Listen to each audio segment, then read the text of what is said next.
जो नाना प्रकार के जो बुरे संकल्प उठते हैं उनका शमन करना, उन संकल्पों का विचार के द्वारा अभाव करना, संकल्प रहित होना और मन को शुद्ध बनाना, जिससे हमारा जो संकल्प एकदम सत्य हो जावे। जैसे वाणी के तप से थी, वाणी एकदम शुद्ध और पवित्र हो जाती है, बलवती हो जाती है, ऐसे मन भी शुद्ध हो जाता है और बलवान हो जाता है। और हम जो संकल्प करें वो सत्य हो सकता है मन शुद्ध होने से। तो ये होता है मानसिक तप से। तो मानसिक तप करें।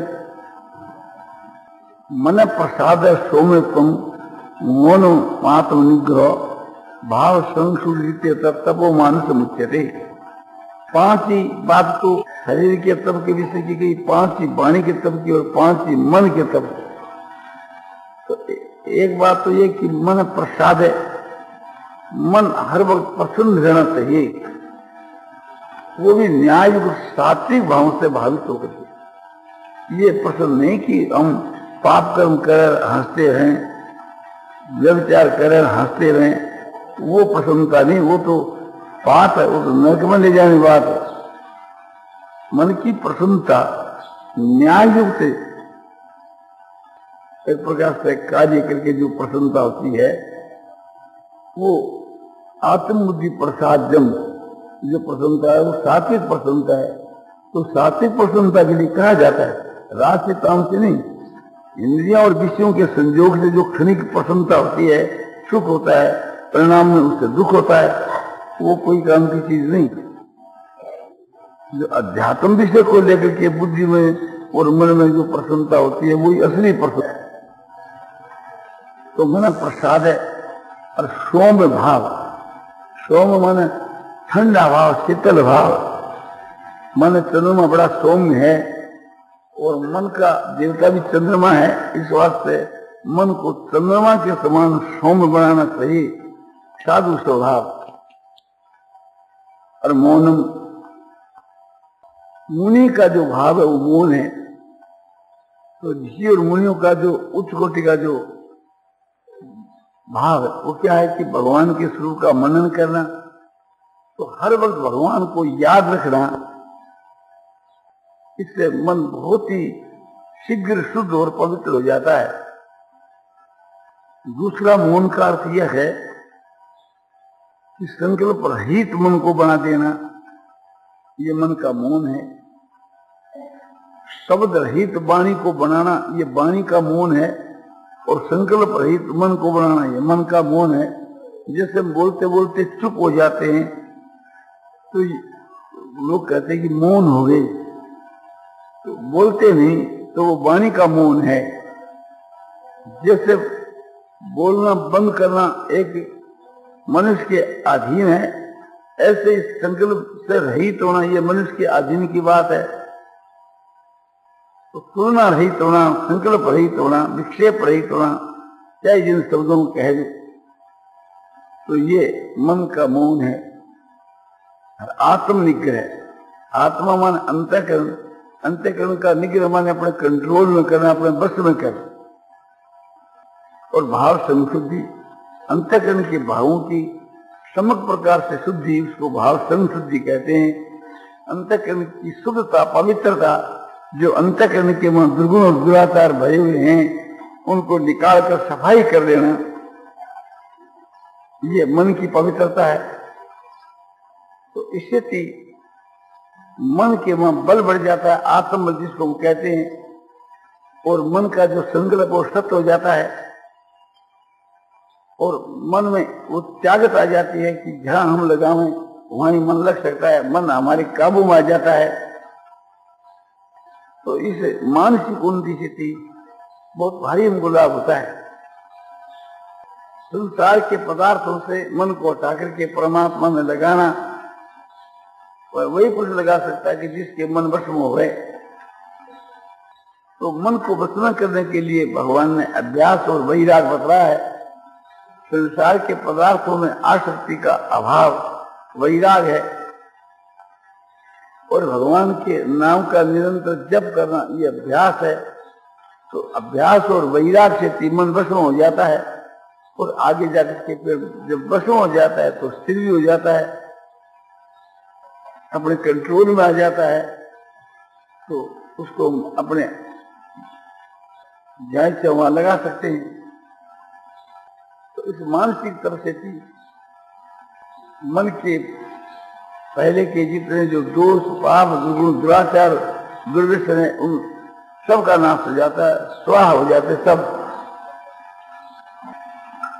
इसी प्रकार से हम लोगों को बौद्धिक उन्नति करनी चाहिए। जो बुद्धि विषय की उन्नति है वो बौद्धिक उन्नति है। जैसे स्थित प्रज्ञ के लक्षणों के बीच के वहां भगवान ने बतलाया है, जिसकी प्रज्ञावान बुद्धि स्थिर हो जाती है वो बौद्धिक उन्नति है। और बुद्धि के मन जो अज्ञान है ये जो दूर हो जाता है तो यह बौद्धिक उन्नति है। और बुद्धि के बीच के मन जो दुर्गुण भरे हुए हैं ये सब दूर हो जाते हैं तो बुद्धि ये सब शुद्ध हो जाती है, पवित्र हो जाती है। बुद्धि में जो बुरे भाव भरे हैं, काम, क्रोध, लोभ, मोह, अहंकार, राग, द्वेष आदि अनेक जो बुरे भाव हैं, इनसे जो बुद्धि रहित हो जाती है तो बुद्धि से शुद्ध हो जाती है। और बुद्धि के बीच के वहां ज्ञान बढ़ाना चाहिए, विवेक बढ़ाना चाहिए। तो विवेक और ज्ञान बुद्धि में कैसे बढ़ते हैं कि सत्संग करने से और सत्य शास्त्रों का अध्ययन करने से आवरण का नाश होता है, विवेक और ज्ञान बढ़ता है। उससे आवरण का नाश होकर के और परमात्मा की प्राप्ति तक वो पहुंच जाता है। बुद्धि की जो वृत्ति है उसको तीक्ष्ण बनाना चाहिए, खूब महीन विषय को हम समझ सके, अध्यात्म विषय को समझ सके।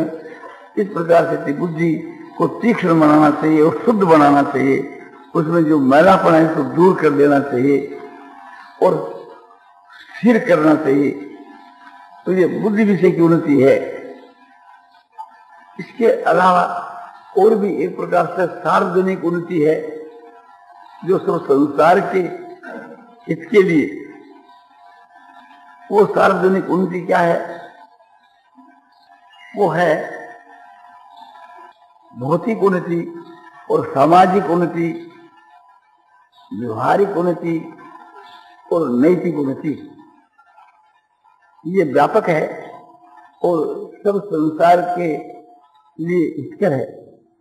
वो तो व्यक्तिगत बतलाई कि अपने शरीर विषय की उन्नति, इंद्रिय की उन्नति, शरीर की उन्नति के लिए साधारण व्यायाम यानी कसरत करनी चाहिए। योगिक कसरत और लौकिक, योगी के आसन वगैरह, मुद्रा वगैरह, और लौकिक उन्नति कसरत व्यायाम करना ये लौकिक चीज है। और समझो कि शरीर की उन्नति के लिए दूध का सेवन किया, ये लाभ की चीज है। सात्विक पदार्थों का सेवन करना, उसमें दूध प्रधान। व्यायाम करके दूध पान करे तो बुद्धि भी बढ़ती है और बल भी बढ़ता है। फिर एक प्रकार से भौतिक उन्नति की बात सब साधारण के लिए लाभ की बात है। आकाश, वायु, तेज, जल, पृथ्वी, ये 5 भूतों के विषय की जो उन्नति है वो भौतिक उन्नति है।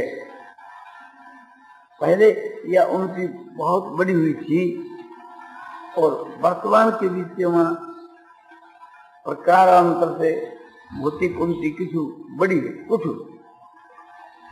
जैसे ये जो आकाश, वायु, तेज, जल, पृथ्वी, इनसे बिजली से जो काम लिया जाता है ये भौतिक उन्नति है। अणु बम जो है, रेडिया जो है,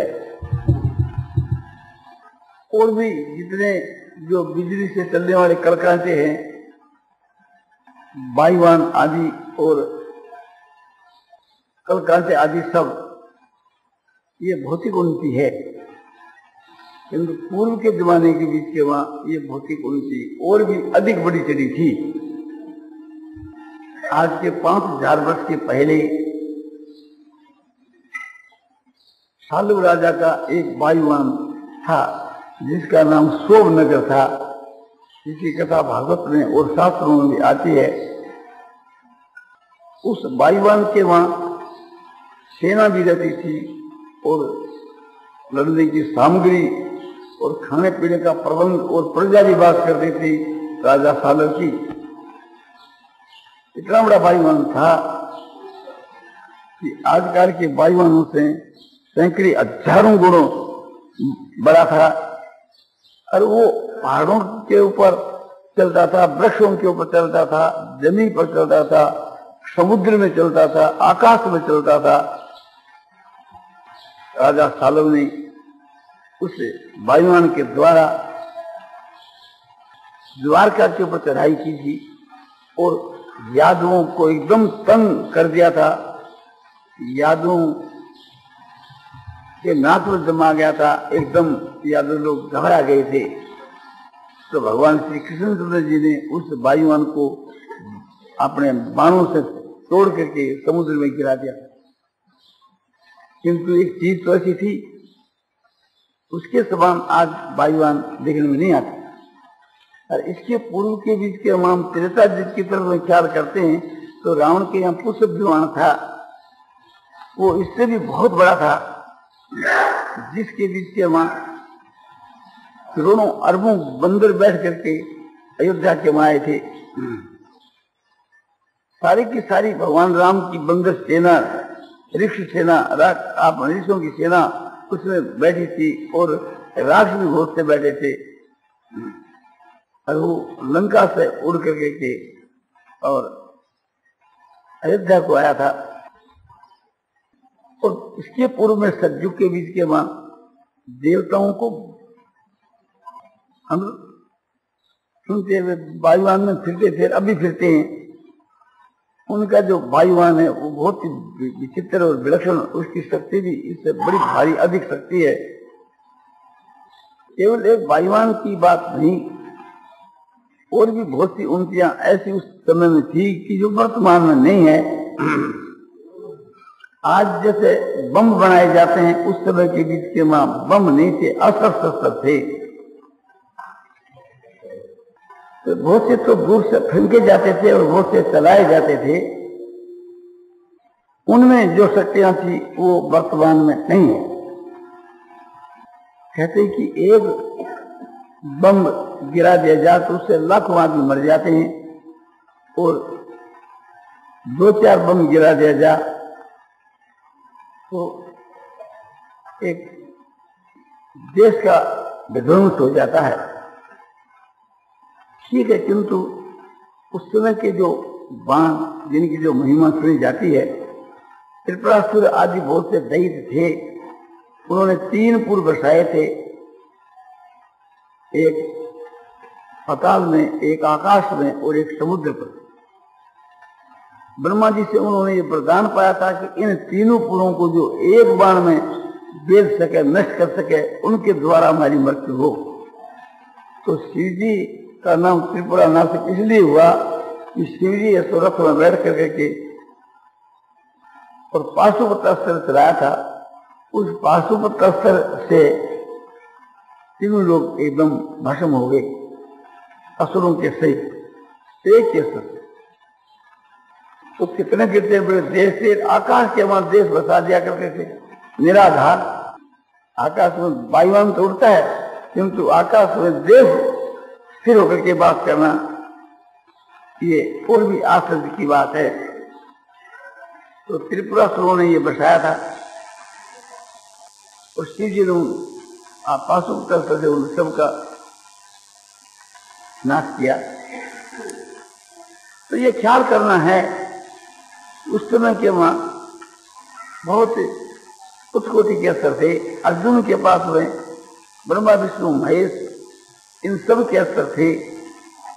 ब्रह्मास्त्र तो भूतों के पास था और अर्जुन के पास में पाशुपत अस्त्र और नारायणास्त्र भी थे। नारायण अस्त्र जो है ये अश्वत्थामा के पास अभी था। द्रोणाचार्य के मारे जाने पर अश्वत्थामा ने पांडवों के ऊपर इस नारायण अस्त्र का प्रयोग किया था, जिससे पांडवों की सेना भस्म होने लगी और सब पांडव घबरा गए। भगवान श्री कृष्ण की शरण आए। भगवान श्री कृष्ण ने कहा कि ये मेरा अस्त्र है, नारायणास्त्र है, इसका जो जितना प्रतिकार करता है उतना ही नुकसान उठाता है, यह अस्त्र शांत नहीं होता। इसका उपाय यही है कि आत्मसमर्पण करना। जो आत्मसमर्पण कर देता है यह अस्त्र शांत हो जाता है। तो घोषणा कर दी गई सारी सेना में कि सब कोई आत्मसमर्पण कर दो। आत्मसमर्पण करने से वो अस्त्र तो शांत हो गया, नहीं तो सारी पांडवों की सेना को एक ही अस्त्र मार डालता। इतनी वस्त्र की शक्ति बतलाई गई है। महाप्रलय के समय के बीच में भगवान विष्णु उस अस्त्र का प्रयोग करते हैं तो महाप्रलय हो जाती है। और कभी प्रलय काल के वहां शिव जी जो है सो अपने पाशुपत अस्त्र का प्रयोग करते हैं। तो एक तो प्रलय, एक महाप्रलय। महाप्रलय के बाद तो ब्रह्मा का भी विनाश हो जाता है। एक ही अस्त्र के प्रयोग करने से सारा ब्रह्मांड एकदम नष्ट हो जाता है। तो यह शक्ति पाशुपत अस्त्र की है, नारायण अस्त्र की है। और ये सब अस्त्र 5000 वर्ष के पूर्व के वहां अर्जुन आदि के पास में थे। आदि मान भगवान के पास थे ही, परशुराम जी के पास में थे ही, द्रोणाचार्य के पास में थे ही। इस वास्ते कहा जाता है कि अर्जुन आदि के पास में थे। और एक एक अस्त्र की समझो कि ऐसी शक्ति दिखलाई है कि जो अभी वर्तमान में अनुभवों की भी नहीं। उन्होंने अस्त्र शस्त्रों के द्वारा बड़ी भारी अपनी उन्नति कर ली थी। यह भौतिक उन्नति है। इसके स्वाद सिद्धियां उनके प्राप्त थी, अनिमा, महिमा, गरिमा, लघिमा आदि। ये सिद्धियां बंदरों में, राक्षसों में, मनुष्यों में, देवताओं के वहां। राक्षसों में और देवताओं में तो स्वाभाविक हुआ करती थी, और बंदर और मनुष्य और ऋषि लोग ये सीखा करते थे। ऋषियों में भी थी कि जिस समय के वहां भरतजी महाराज भरद्वाज ऋषि के आश्रम के वहां गए हैं तो भरद्वाज ऋषि ने सिद्धियों के द्वारा ही उसकी पहुनाई की है, उनका सत्कार किया है। तो मुहूर्त भर के वहां सब सिद्धियों को बुला करके सबकी रचना करी, सब पदार्थों की उनकी खातिरदारी की थी। बंदरों के वहां हनुमान जी के वहां देखी गई। हनुमान जी जब समुद्र को लांघते हैं तो उस समय के बीच के वहां महिमा सिद्धि के द्वारा लांघते हैं, जो महान रूप उन्होंने धारण कर लिया था। ये सिद्धि सुरसा और सिंह का जो राक्षणी है, सुरसा जो सर्पों की माता है, उनके वहां भी ये सिद्धियां थी, जो हनुमान को भी पकड़ लिया। और लंका में प्रवेश करने के समय में हनुमान जी ने अपना सूक्ष्म रूप धारण कर लिया, उसका नाम अनिमा सिद्धि है। तो हनुमान के वहां भी ये सिद्धियां देखी गई, भरद्वाज जी के वहां ये सिद्धियां देखी गई। और राक्षसों में तो थी ही। 5000 वर्ष के पहले जब कर्ण ने घटोत्कच के वो वीर घातनी शक्ति चलाई और उससे घटोत्कच का विनाश किया था, उस समय में घटोत्कच ने महिमा सिद्धि के द्वारा अपना महान रूप धारण किया था, कैरवों की सेना को, समस्त सेना को मारने के लिए। किंतु लोग वहां से भाग गए, इस वास्ते कोई चौथाई हिंसा उसके नीचे दब करके मर गया। तो यह जो सिद्धि है तो त्रेता जी के वहां भी देखी गई। वाल्मीकि रामायण के लंका कांड के वहां, मेघनाथ के युद्ध के वहां मेघनाथ कभी अंतर्धान हो जाता और कभी महान रूप धारण करता और एक से अनेक रूप धारण कर लेता और ऊपर से पत्थर बरसाया करता था। तो ये सब सिद्धियां राक्षसों के बीच के वहां थी और देवताओं के बीच में तो अभी है ही। देवता लोग चाहे जैसा रूप धारण कर लेते हैं, ये सब भौतिक उन्नति है। आकाश, वायु, तेज, जल, पृथ्वी, इन सब की उन्नति है। तो हम लोगों को भौतिक उन्नति संसार के कल्याण के लिए, हित के लिए करनी चाहिए, न कि मनुष्यों को मारने के लिए अनुभव के माफक। वो तो एक प्रकार से राक्षसी व्यवहार है। संसार के सब मनुष्यों को अधिक से अधिक जिससे सुख मिले, इसके लिए भौतिक उन्नति की आवश्यकता है। किंतु हमारे शास्त्रों में जिस प्रकार से भौतिक उन्नति की जो बातें थी वो आजकल कम मिलती है। अथर्ववेद के वहां भी ये सब बातें बताई जाती है। और भी हमारे बहुत से ग्रंथ थे जो कि मुसलमानों ने उन ग्रंथों का विनाश कर दिया। उनका जब राज रहा, उनका शासन हमारे इस भारतवर्ष में 1000 वर्ष पर्यंत रहा। इससे हमारे समझो कि धार्मिक ग्रंथ प्राय नष्ट हो गए। अभी जो मिलते हैं वो तो बहुत ही कम मिलते हैं, शतांश भी नहीं। इतने हमारे ग्रंथ थे। खास खास चीज मिलती है जो समय में ऋषियों के जो ग्रंथ है, मनुष्य के जो कंठस्थ थे वही ग्रंथ मिलते हैं। भौतिक उन्नति से भी बढ़ करके आवश्यकता है इस समय के बीच के वहां सामाजिक उन्नति की। हमारा जो समाज जो है इसका पतन होता जा रहा है। हमारी समाज में बहुत सी बुराइयां आ गई है, अधिकांश एक प्रकार से बुराइयां आ गई है। जैसे स्त्री और पुरुष है, ये एक प्रकार से कोई तो एक प्रकार से समझो कि किसी पर टूणा करते हैं और कोई किसी पर जादू करते हैं, कोई एक प्रकार से। तो ये हमारे समाज का एक पतन है। तो ये एक प्रकार से बुरी कुरीतियां हैं कि आज स्त्रियां उसको नेग के नाम से चला रही है।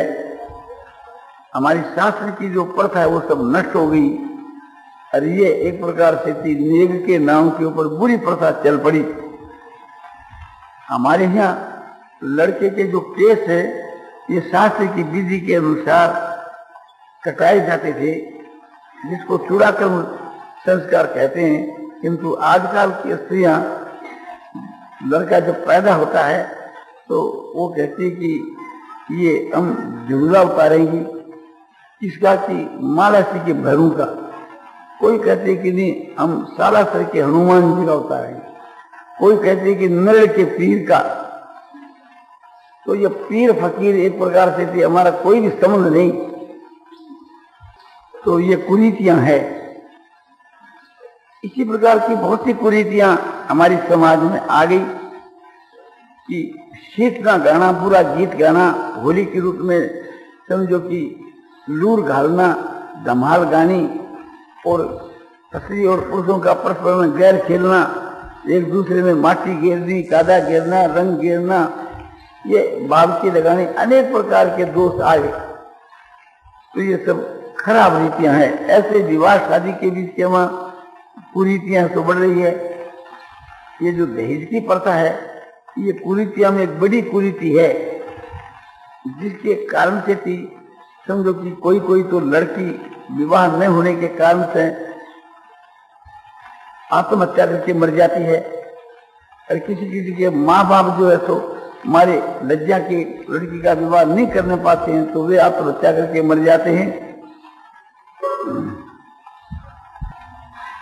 और मारवाड़ देश के माँ ये बात तो पहले ही थी, राजपूतों के माँ, कि लड़की जो है जन्मती थी तो उसी समय उसको ले जाकर के धोरों के वहां जीती हुई को गाड़ दे देते हैं। सुना जाता है कि अभी कोई कोई गाड़ देता है।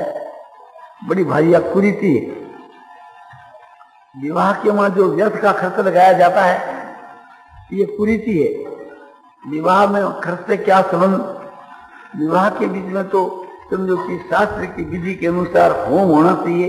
पंडित और ब्राह्मणों को बुला करके देवताओं की गवाही में अग्नि की साक्षी के बीच के वहां विवाह होना चाहिए, यही मतलब है।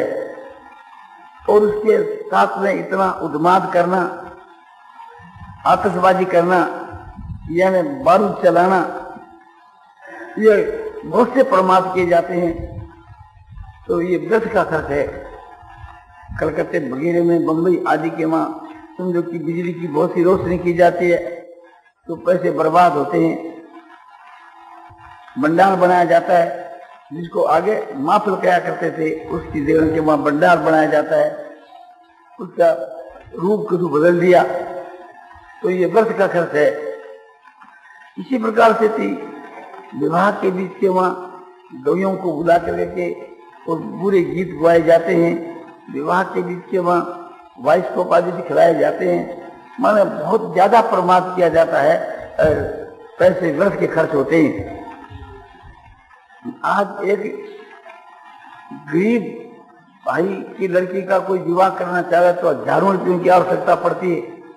यदि तो लड़की वो कन्या कुंवारी रहती, ये बात व्यापक हो गई समाज के बीच के वहाँ, ब्राह्मणों में, क्षत्रियों में, वैश्यों में, शूद्रों में और सब देशों के वहाँ, सारे भारतवर्ष के बीच के वहाँ यह चीज व्यापक हो गई। तो इस कुरीति के हटाने की बहुत ही आवश्यकता है कि दहेज की जो प्रथा है वो बिल्कुल एकदम बंद होनी चाहिए। शास्त्रीय मर्यादा कायम रह करके दहेज की प्रथा बंद होनी चाहिए। और ये जो दिखावा किया जाता है दहेज का, तो इससे प्रोत्साहन मिलता है, इससे दहेज की प्रथा पुष्ट होती है और इससे हानि है। कहीं तो अनर्थ होता है कि जो मुकलावा दिया जाता है लड़की को, वो लड़की विवाह में जब अपने ससुराल जाती है तो अपने पति वगैरह से गुप्त रूप से रुपया ले आती है और अपने माँ बाप को दे देती है, और उसके माँ बाप उसे धन के बदले में किसी एक प्रकार से गहना वगैरह दे देते हैं कि मानो इसके माता पिता ने दिए हैं। अरे उस माता पिता ने नहीं दिए, उस लड़की के पति के रुपयों से दिए गए हैं। तो माता पिता झूठ बोलते हैं और दान बिना दिए दान देना कहते हैं बेटी को, तो एक प्रकार से कितना भारी पाप। तो इस प्रकार के अनेक प्रकार के उनमें पाप भी होते हैं। और ठीक तरह से दिया जाता है उसमें तो गाली गिलोच भी रहता है और असत्य तो है ही। तो ये सब कुरीतियां हैं। लड़का पैदा होता है तो बहुत से लोगों को बुलाया जाता है और वे आकर चौपड़ताश खेलते हैं और समझो कि बीड़ी सिगरेट पीते हैं और झूठा बकवाद करते हैं, वातावरण खराब करते हैं और पैसे भी खर्च होते हैं। पूर्व के जमाने के बीच के वहां जब लड़का पैदा होता था तो शास्त्रीय संस्कार होते थे, उसको जात कर्म संस्कार कहते हैं। और 10 दिन के बाद जब उत्साह होता था तो उस वक्त में नामकरण संस्कार किया जाता था। नामकरण संस्कार में होम, ब्राह्मण भोजन, वेदों के मंत्रों का उच्चारण, शास्त्र की विधि के अनुसार उसका लड़के का नाम निकालना, ये सब होया करता था। आज उस स्थान के बीच के वहां बीड़ी सिगरेट की बौछार होती है,